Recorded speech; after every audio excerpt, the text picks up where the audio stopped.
Well, welcome to Noel's World of Whiskey, and we're going to do things a little different today. We're going to do our review, but we're going to pour early and let the dram sit for a while. I've been meaning to do that for some time.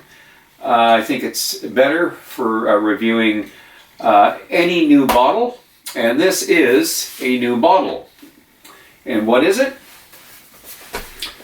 From the town of Pulteney town, part of Wick, at one time the most northerly distillery in mainland Scotland, and unfortunately that was taken away from it in the last few years by Wolfburn, which is about just a little less than 20 miles northwest of Wick, just on the outskirts of Thurso. Right on the north coast. But for many years this was a very isolated community. The only way in and out was by boat for supplies, etc., etc. And what was Wick doing there? Well, it had been there for hundreds of years. In fact, it was settled by the Norse, and there's a lot of history to it. But in the 18th, 19th century, the herring trade was booming there. And they built, in the early part of the 19th century, they built a huge dock. They had over 650 coopers working, for the barrels, for salting the herring. And they also had a distillery, and it was James Henderson. He decided that, we've got a growing population, we've got a herring boom going on, and these guys are thirsty, so he had been illegally distilling prior to that. So he just moved his goodies to and actually legally licensed the distillery. So, anyways, Old Pulteney, and there's a lot of unusual stuff about the stills on this distillery. You'll get a chance to see it when I review the history. But anyways, we are going to open this bottle, and I like to show you both the box and the bottle. There's the bottle, and evidently shaped like the stills. There it is, and I am going to say naturally colored, and I will have to check to see if it is chill filtered. I will read on that. We'll find out about it. But anyways, we're going to show you the box. You take the plastic lid off. Now, the plastic is solid. There's no question about it. It's good plastic solid top. But why the heck they didn't do that to the bottom, I don't know. Because if you look at the bottom, and I'm just going to show you here, it's that easy. And to give you an idea, when you're putting this thing back together, it's kind of hilarious, because basically, pardon me, I think it fits like this. So there, now it's back together. Let's do that one more time. So we're basically... So, just something to mention that, they could certainly do a better job. They do such a good job on the top. Why couldn't they put a little plastic on the bottom and forget about the top? It's the bottom where the bottle falls out. I'm pushing this, I don't even see it there. I can, look at that. So, basically, again, it's a beautiful looking box, by the way. I really like the looks of the box, but God, they could do a better job than that. Anyways, enough said. And we are going to pour a dram. And of course, the idea here is to let it sit for a while. And I have a short piece of video on the distillery itself, a bit of the history. So, anyways, there we are. Maybe we'll take a little peek at the color there.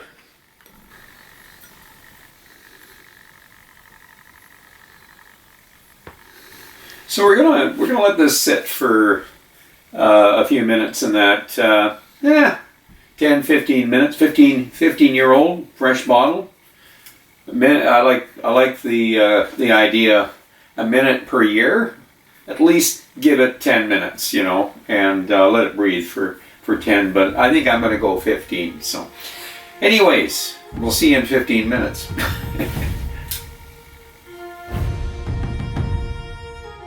In R.J.S. McDowell's The Whiskies of Scotland, he describes the town of Wick in Old Pulteney whiskey. It is to me quite surprising that such a good whiskey could be made in this grim, windswept fishing town on the North Sea.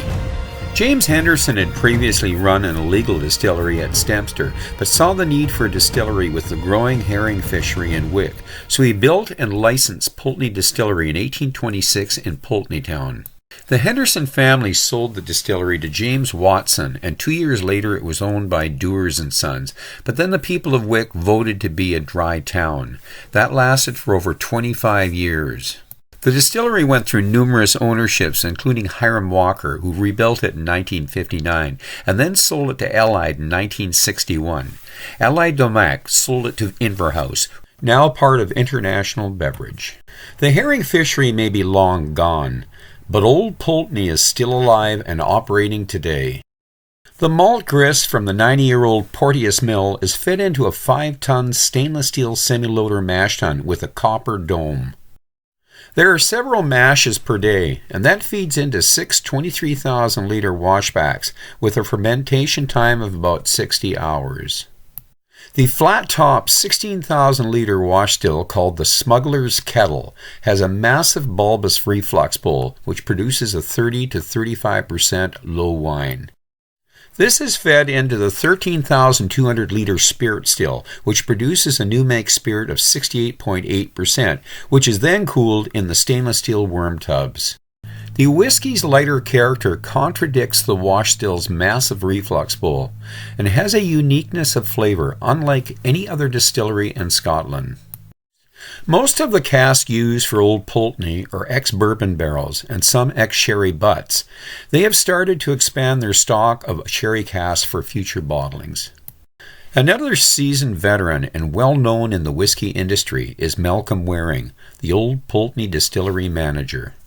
At one time, Old Pulteney was only accessible by sea, and the most northerly distillery on the mainland, but in 2013, Wolfburn now holds that title, which is 19 miles to the northwest near Thurso.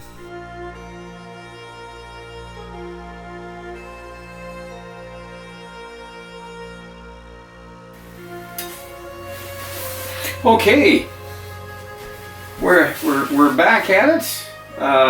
It is the 15-year-old Old Pulteney that we're reviewing, and I did find out that it is non-chill filtered and there is no coloring added, and it is cured in bourbon, ex-bourbon.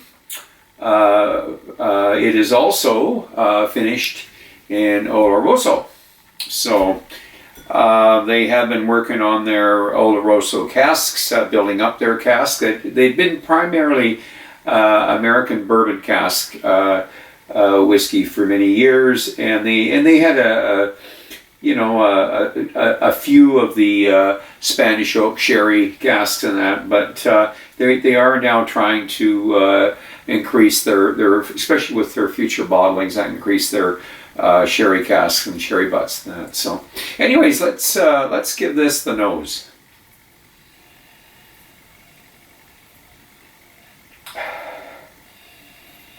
I'm getting a little bit of a maritime note there, a little salinity, salt and caramel, and a bit of floral notes here. Ooh, a bit of spicy stuff going on here. Cinnamon. It's got a good nose on it. It's a stronger nose. I'm expecting it to be maybe a little bit of body to it here. We're getting, I'm going to say it is some stewed fruit. Apples, pears, And yeah, even a little bit of a custard smell there.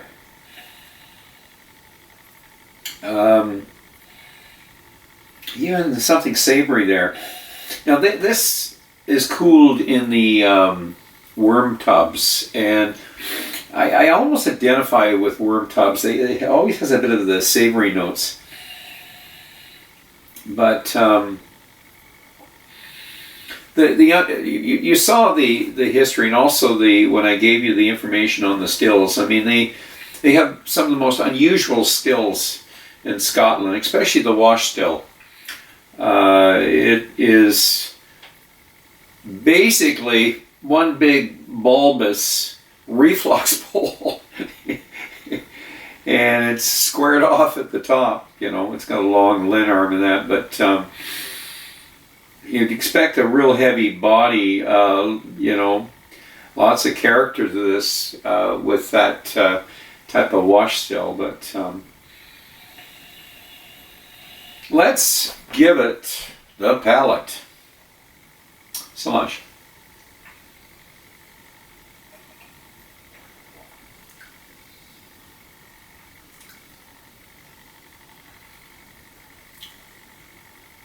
Interesting. It definitely has its own character, Old Pulteney. Well, there's the sweetness, the caramel, vanilla. Fruity. Definitely, it's not sulfur notes, but there's something there. When I said the savory, I'm going to have to indulge again here, because there's something there, and I'd like to catch it what it is there. Now, I've read other reviews, but this is different. Well, this is something different.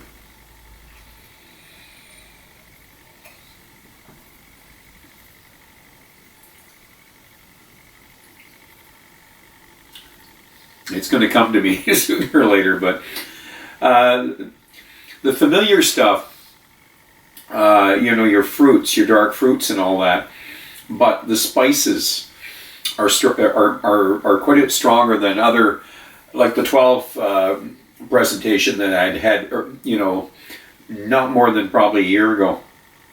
This is definitely a lot spicier. It's got and hotter spices, you know. So I'd say the ginger, but it's got a slight bit of that Mortlach character to it. And to identify, like I mentioned, the maritime notes, the saltiness, but it's almost like a, you know, a mustardy taste to it. But it will come to me. I'll work on it. I like it. It's quite unique. You know, like a Mortlach, you know, unique. Clynelish, unique. They have their own character. Even Craigellachie and interesting Loch Lomond. And there's something about it. They just, you know, it's if it's not the sulfur notes, it's something close to it that I like. It's not off-putting, but it's going to need a little bit more work so I can identify it. But it is different than the 12 in that it is a lot spicier. But anyways, let's go for the finish.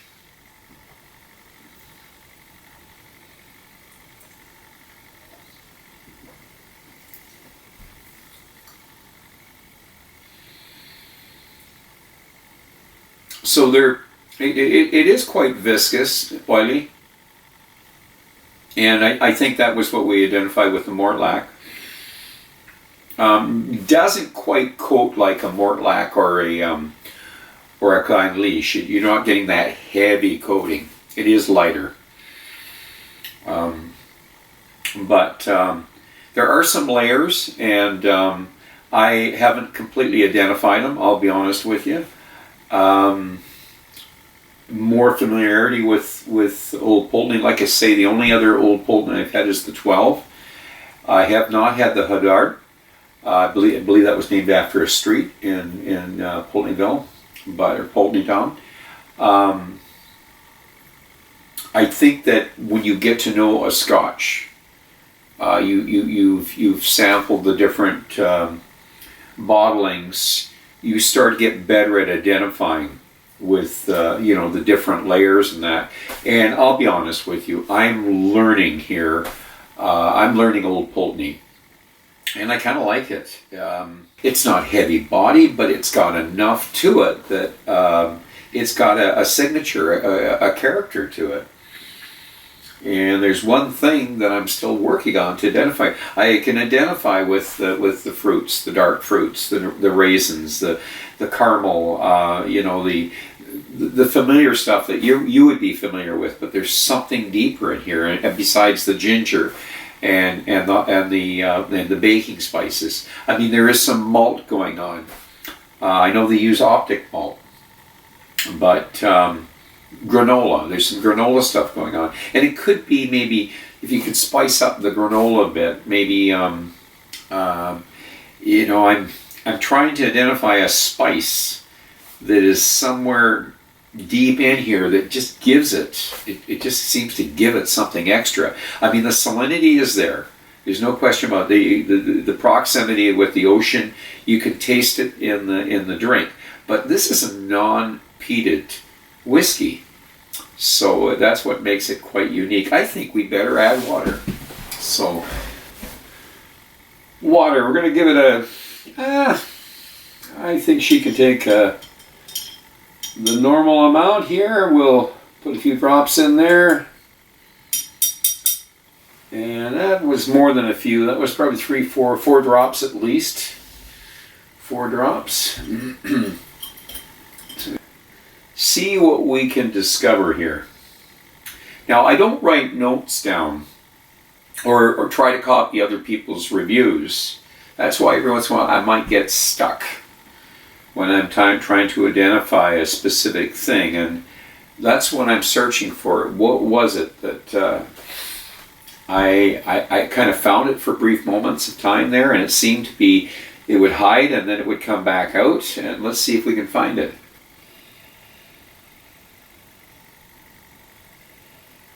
Well, we've got the floral stuff going on again, heathery,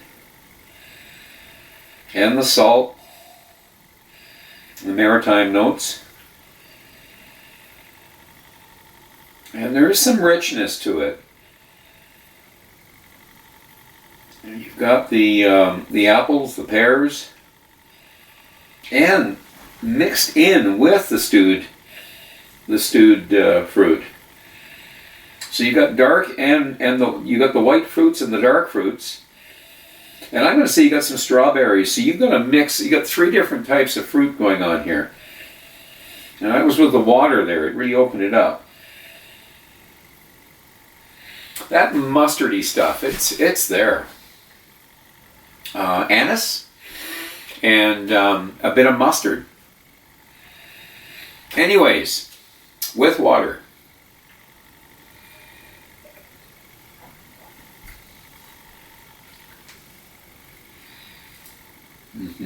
Spices. Now a little bit of chocolate, creamy chocolate, not super dark chocolate, creamy chocolate. Espresso maybe, latte, more latte than espresso. And I'm going to stay with the mustard and the anise there because it's the closest thing I can get to that. It's not dominating, and that's the problem. It's kind of hidden in the background, but it's what I'm picking of it, and it's making it really interesting. I'm having some fun here. I'm certainly not suffering through this, that's for sure.